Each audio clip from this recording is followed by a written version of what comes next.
Hi folks, and welcome back to the Grumpy Gamer channel. That's it, you guessed it. This is that channel where you get to see this old git talk about modern games. So for today's in-car comments, and yes, I'm back in the car again. I was actually going to make a video last night, but I was too busy playing, so I didn't get time to do it in my study. So I thought, well, I'll just put the video together now this morning in the car. So I just wanted to talk about a few things that's going on, obviously, in the world of VR gaming. I see that Metro seems to be doing quite well. I've heard there's a few little bugs here and there, but apparently the game's great. Everybody's really enjoying it. It is one I'm going to be picking up, but my whole plan was to pick it up on release.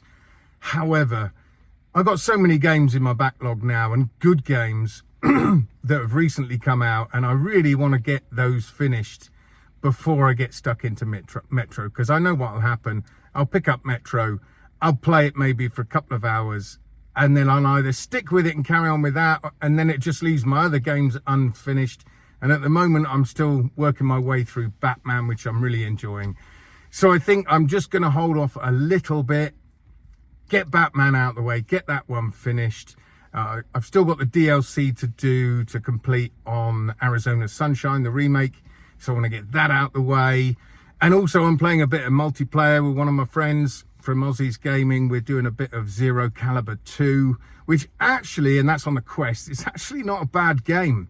I got Zero Caliber 1. I think I said the other week about how I was gifted that by my friend. Thank you very much. And then I bought the second one as the bundle. So I got it again, really. And I liked Zero Caliber 1, but graphically it's a bit rubbish. I mean, it's an older game, but I really enjoyed the gunplay. Then with Zero Caliber 2, yes, it's a lot better graphically. But initially the guns felt weird. It felt like the recoil took too long to come back to the center. And if you shot too fast, I like single shot rifles. Occasionally I'll use spray and pray, but most of the time I'll put it on single shot, a lot more accurate. But I wasn't sure about the guns. And then once I started upgrading my guns and using different guns, some of them are awesome in that game. And one of the sights in particular, I don't know what it's called, but it's literally got a red dot sight on the top, and it's got a little, not so much a dot, but a little red triangle. And so literally you can line up the people with that sight, and then underneath it's got a high zoom scope. So literally you just line it up with the top red dot sight, and then you can just move down and it's perfectly lined up with the sight below. Fantastic sight. We had great fun last night in Zero Caliber 2. So yeah, I can definitely recommend that. If you haven't played either of these games on the Quest, folks, they're definitely worth it. I would go for the bundle. I think it cost me, was it 12 or 14 pounds? I think for the two, I think it's 14 pounds something for Zero Caliber 1 and 2. So it's a no-brainer, really. If you're into your first-person shooters, I would definitely recommend them on the Quest. They're great. As you know, I bought a cheap stock, which I really want to upgrade now. I don't think I'm going to have it that much longer. I think, over the next sort of month or so, I'm going to dive in and get myself a Mag Tube Pro Tube. I think that's the one that's been calling to me for a long time. So I think I'm going to go for that one. Now, I did hear, oops, that Alien Rogue Incursion has been delayed into 2025 for the Quest 3 and the Quest 3S. Apparently, it's still coming for the PSVR2, December 19th, but I'm not holding my hopes out, folks. I'm really not. That's got me a little bit worried. I'm thinking, well, if it's been delayed for the Quest, right, let's see what happens then if we're going to get a delay for the PSVR2. So they say no, it's not, it's still going to come out, but I wouldn't hold my breath, folks. It wouldn't surprise me if we then suddenly get, another week or two down the line that, yeah, the VR2's version has been postponed into 2025 as well. I hope not. I really do hope not. But yeah, I wouldn't be surprised. Now, before I go, it's only a short video this morning, Friday morning. I want to talk about the PS5 Pro. As you guys know, I said, yeah, more than likely I wouldn't get it.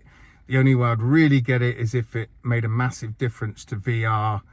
And I mean, I can't say too much because I obviously haven't bought one, but I'm just looking at other people's reviews of it.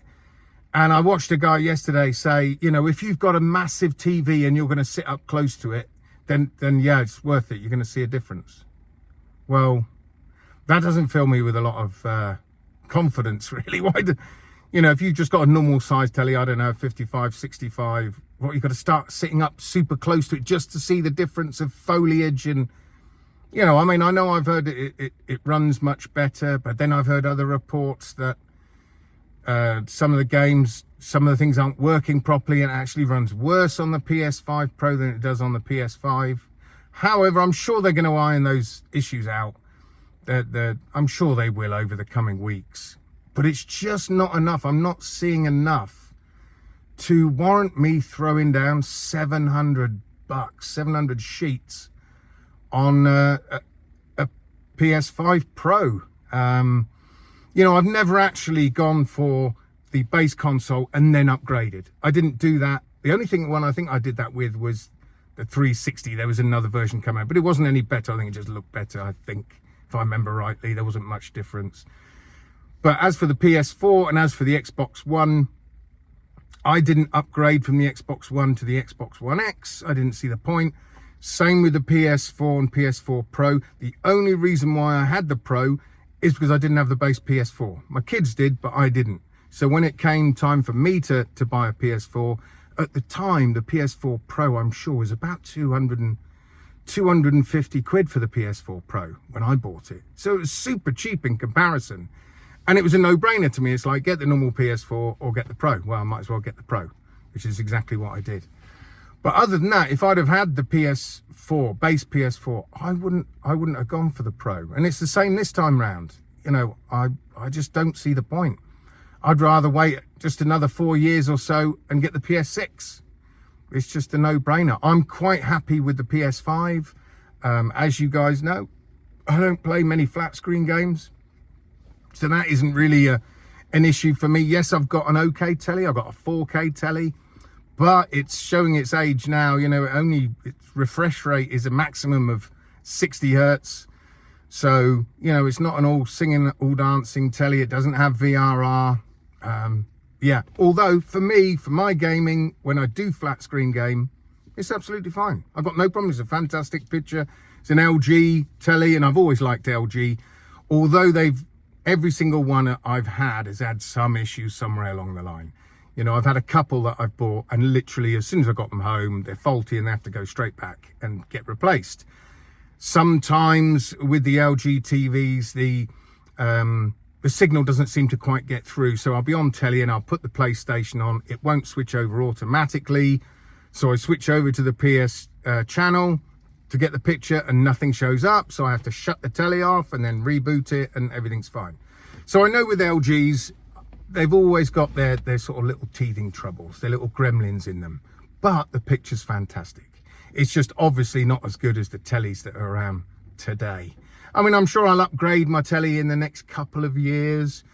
I'll probably upgrade the telly ready for the PS6 at the end of the day. That's probably when I shall upgrade my telly. And by then, the telly will be, crikey, 10 years old by then, I would have thought. You know, it's quite an old telly already. But like I say, it does its job. It's fantastic. So it's no point in me getting a Pro because clearly I don't think I'm going to see much of a benefit from it, apart from frame rates perhaps. But other than that, again, it's not worth me shelling out 700 quid for. I mean, let me know, guys, if you've got the PS5 Pro, let me know what you think of it. You know, like I say, I haven't got it, I haven't played it, so I'm only going off of what I'm hearing other people talk about.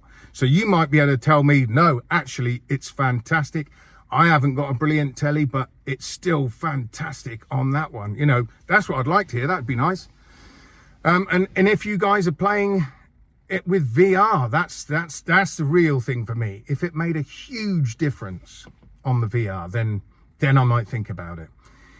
But by all accounts, it's not making a huge difference. But we shall see. We shall see. I'd like someone to prove me wrong and say, no, it's really good and it's definitely worth it for the VR.